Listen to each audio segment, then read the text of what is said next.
So kind of what I'm talking about here is, something is warming and something is cooling. So I put warming there, guess what? I'm gonna put cooling here in my water. If I'm gonna put cooling here, because remember that's still going out, I'm gonna have to put warming here. Does that make sense? So calorimetry is tracking thermal energy. Calorimetry is tracking the heat being transferred. This is heat being transferred. In this case, it's going from the water to the block. In this case, it's going from, in this case, it's going from the block to the water. In any case, matter's conserved, but energy has to be conserved. So we're going to count on the conservation of energy here in a minute when we work these problems. As I've drawn this, by the way, this is our system. Our system, as I have it up here, I'll do SYS is equal to the block. In this case, I kind of said a block of metal, block, and the water. That's our system, right? So in thermodynamic problems, oftentimes then we have these other couple of terms. The surroundings, in this case, would be kind of outside the beaker. That's our surroundings. Makes sense? So what's the boundary? What separates the system from the surroundings? The glass beaker. Yeah, the beaker is our boundary. That's it. In this case, it's not imaginary, it's physical. It's a thermodynamic problem, just kind of watching where the heat goes in the sense of, in this case, a type of problem, we can just check what the temperature is doing. Now, we have isolated and closed, so I'm going to use them synonymously in this class. But the word isolated means kind of set apart. So in an isolated system, remember our system is the water and the block. In an isolated system, we are going to assume that there's no transfer. I'm going to grab a different color. The two things that might transfer are thermal energy and material. Makes sense, our beaker is pretty darn good. I mean, you're not going to get particulate matter to go like that, right? Okay, beakers are great like that. But we're also assuming that it's insulated to the point where we don't have any squiggles going out either. Okay, so it's isolated. In some cases, there would be a distinction between particulate matter leaving, we call that closed system, and isolated system would be just for energy. But we're saying no particulates nor energy is leaving our system. And we call it isolated. Kind of ideal. Because there's a good chance, quite frankly, in these, you go to pick up the beaker and you're probably going to feel the heat of a cold. So this is definitely not the real deal. After you take your test next week, we have actually 2 labs and we have another test on Thursdays. But a week from Thursday, you'll be using these. This is called a cup calorimeter, calorimeter. And we, instead of a beaker, we have a boundary that's 2 styrofoam cups that are nested together. And then inside, you can see kind of the water is going to be one of your mediums, and you're probably going to have some metal shot is the second medium. So you have 2 objects in there that are swapping thermal energy, a cup calorimeter. We have a thermometer here just to measure the temperature of what the water is doing. Okay, it's a classic. So I think I'm going to take this information and kind of draw it on this board because we're going to refer to it here in a minute. If you're not into drawing already, drawing these, sketching these problems out, I think can kind of be very helpful. All right, so if you read it a few times, it kind of looks, this actually kind of looks like that. And so I'm going to go ahead and draw my beaker. This is my water. And it says an unknown mass of aluminum. So I'm going to go ahead and, let's see, I think I'm going to do it this way right now. I'm going to, over here on the left, I'm going to maybe I'll put my aluminum I'll put it in the form of a little brick. So this is my AL, my aluminum. And I'm going to start stuff about aluminum over here, and you'll see why this is. I'm going to put stuff about my water over here. So aluminum, I'm gonna put, and in between, and you'll see why this is, I'm gonna put Q is equal to M C sub P delta T, right, kind of in between. So my mass of aluminum, and I'm gonna use little subscripts. They do this in physics all the time. So I'm gonna go ahead and put M sub AL. That's my mass of my aluminum. Question mark. Unknown mass of aluminum. Specific heat of aluminum. So I'm gonna put C sub P, comma, AL. Specific heat of aluminum, you don't have to memorize that, is 0.902. Units are joules per gram degrees Celsius. Cool.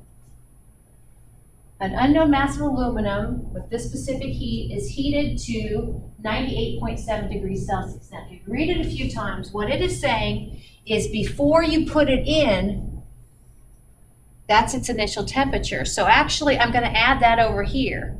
I'm going to put T sub I, comma, AL is 98.7 degrees Celsius. All right, now we're ready to go ahead and take the aluminum and put it in the water. And I'm not going to make a new picture. I'm just going to pretend it's put in there. I'm going to say, then we give, it's immersed in 50.0 grams of water. So over here for water, I'm going to put M sub H2O is equal to 50.0 grams. It says the initial temperature of the water was 22.2 degrees Celsius. So down here, T sub I, comma, H2O, initial temperature of water, was 22.2 degrees Celsius. Part of the reason I kind of belabor, I'm going to say belabor like it's a bad thing, but I kind of belabor pulling all this information out and putting it on a picture is because to me, I don't know if it's a form of dyslexia or not, but I get all my numbers and things mixed up. All right, let's see. Oh, specific heat of water. What's the specific heat of water? Yep, 4.184 joules per gram degrees Celsius. And I did put an arrow next to that, so that's one we have to memorize. Cool. Well, it's looking pretty symmetrical. All right, now, I'm going to go ahead and just, I think, go ahead and put a little dot, dot, dot, like this is my ghost of an aluminum thing in here. So does this make sense that the aluminum is at a higher temperature? What's going to happen when I put the aluminum in my water that's at a lower temperature? Thermal energy will transfer, from the aluminum to the water. Now, I have a figure coming up here in a minute that actually will say it will reach what's called thermal equilibrium. So here we go. I'm going to put, right here under my beaker, I'm going to put a TF, final temperature. I'll put comma aluminum, comma H2O. It's going to be the same final temperature. Does that make sense? Because it said when the dust finally settled, you told me that my aluminum's going to cool down and my water's going to heat up. They both had an equilibrium temperature of 33.3 degrees Celsius. Cool. Well, do you see where I have enough, and this is kind of like when we did titration problems. Do you see I know more about my water than I do about my aluminum? Do you see where I know enough about my water to knock out Q of H2O? Q sub H2O? All I need to know is my mass, specific heat, and my delta T right there. Well, the way this works then, and probably you've already kind of figured this, is we're going to link this Q with this Q to get our mass. So this is basically, this could be our aluminum, M for metal, W for water, and like you said, it's going to go ahead and it's going to transfer thermal energy from the metal to the water. I like this slide. You might not be able to tell the colors, but we have blue water, red metal, and here we have purple water and metal. They're the same color. This is trying to kind of show you that thermal equilibrium that's going to be reached in the calorimeter. Kind of fun.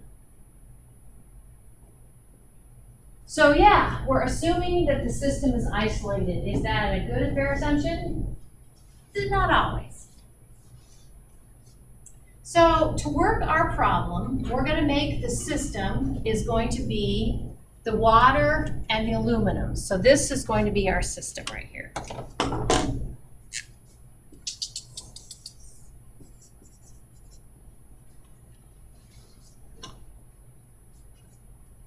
So then the surroundings would be the boundary on all sides, which in the case I've drawn it, that would include kind of this headspace up here. Or, I mean, as to the surroundings, yeah. And we're assuming that there is no thermal energy nor particulate matter crossing the boundary. Now, in order to work this problem, just like you intuitively know, that all of the energy that is gained by the water as it goes from 22.2 to 33, all of that energy came from the aluminum cooling down, and that as the aluminum cooled down, all of its energy went to the water.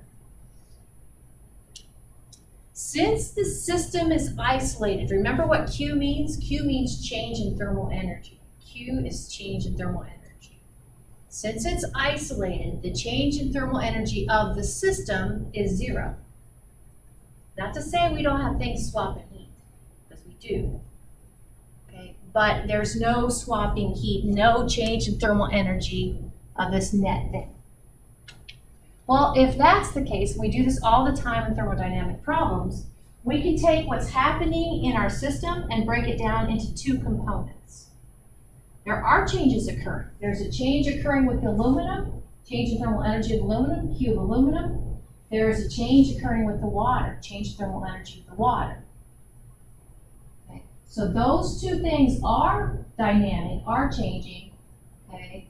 Now by association, I think, we can go ahead and set this quantity, this sum equal to 0.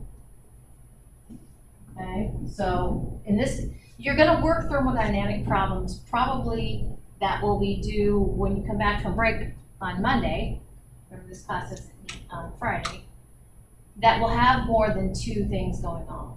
But now we only have 2 things going on, or maybe not. So we can rearrange this, and we can get that the change in thermal energy of the aluminum is equal to negative change in thermal energy of the water. So actually then, if we go back to the particular problem, I said we have everything over here we need to knock out the change in thermal energy of the water. And now we know that once we have a value of that, okay, then we have the Q of the aluminum, slapping a negative sign in front of it. A lot of times students will blow off this part of the problem, so you're in good company if you feel the urge to do that, but don't do that. And it kind of makes sense, doesn't it? We talked about endothermic going in and exothermic energy going out. Doesn't it make sense in this case that the aluminum is being what? Exothermic, and the water's being what? Endothermic? By the same magnitude? I just think it's wonderful. So let's go ahead and work this problem. We're going to start with the water side because we know everything about the water. Q, change in thermal energy, is equal to the mass that's undergoing a change in temperature times the specific heat of that material times the change in temperature that material undergoes. And delta T is always final. Deltas are always final minus initial. Okay. So here's what we got. Actually, the only thing new up here is the delta T. So what's the mass of the water? 50.0 grams. Specific heat of water, again, I prefer this specific heat like this, 4.184 joules per gram degrees Celsius. That's what I prefer. Delta T, it's going to be final minus initial, and since the final is greater than the initial, it's going to be a positive delta T, which is going to make our Q positive. So delta T is then 11.1 degrees Celsius. Again, another pitfall I see from students is they put it in their calculator or they just do it in their head and they don't show this delta T. So we're going to plug in, and remember in chemistry and in any physical science problems, you really need to include the units when you work problems. So it looks like this, where I probably would put the mass and the temperature over 1, just because I would probably do that. So then I recognize that grams cancel, degrees Celsius cancel, we're left with units of joules, which is awesome. So how many sig figs? I'm seeing 3. Cool. So I get the Q of the water. The change in thermal energy of the water is positive 2.32 times 10 to the negative third joules. Now, a few slides ago, or even the previous slide, I said that the Q of the aluminum is negative Q of the water. Honestly, when I go to grade your homework and when I go to grade your exams working a problem like this, I have to see that somewhere. I have to see that Q of aluminum is equal to negative Q of water. All right. Well, the change in thermal energy of the aluminum is also equal to this mc sub p delta T. Remember the big picture here, we're after the mass. So now actually we have a new equation with only one unknown. Oops, sorry. So the Q of the aluminum is negative 2.32 times 10 to the third joules. This is an example, unlike the one example that we worked Monday, where I converted from joules to kilojoules. So sometimes students say, well, should we convert that to kilojoules? I'm like, it's your call. Okay. So again, what we do, I mentioned this maybe the other day with the ideal gas law equation, PV equals nRT. A lot of times you know all but one of those variables and you isolate the one variable in the equation. That's kind of what I'm doing here. I can rearrange Q of aluminum is equal to mass, aluminum specific heat times the change in temperatures of aluminum to solve for mass. So now I know Q, which is that one you saw on the previous slide, specific heat, we were given the problem, and delta T, I can knock that out. So Q is negative 2.32 times 10 to the third joules. And does this make sense? Negative. So negative Q exothermic. Yeah, that makes sense. Okay. Oops, sorry. I had all this. The specific heat of aluminum was given the problem, 0.902 joules per gram degrees Celsius.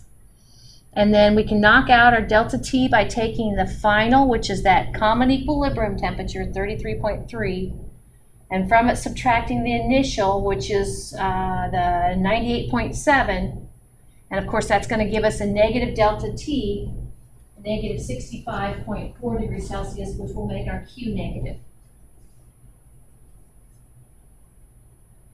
Which is good because now we'll have two negatives in our equation and we'll get a positive mass, which is always nice. Okay, now we're ready to plug. Plug and chug.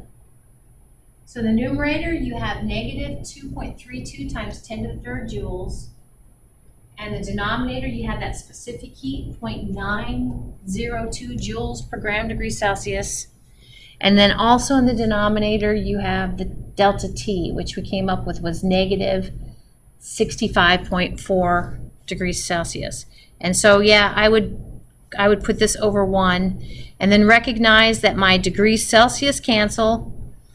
All right, now this is a case where we have our units are joules over joules per gram. So joules will actually cancel, and then we'll actually have the inverse of gram in the denominator. And I'm not a math teacher, But we can bring this ratio in the denominator up by taking the inverse of it again. So anyway, that you'll have to trust me. That gives us units of grams. So round to 3 sig figs again, and I got a mass of 39.4 grams. But do you see where I talked about the 2 negatives now will give us a positive? You know, the negative associated with Q of aluminum and the negative associated with delta T gives us 39.4 grams. Ding, ding, ding, ding, ding. That's it. I'll tell you the problem with these problems is that there are so many different possibilities. We got 6 variables, actually 7. This is one of the hardest variables to get to. You have 7 variables. You know, you have 3 there, and 1 here. And you're missing 1. And if you're given everything else, you can get to that one that you're missing.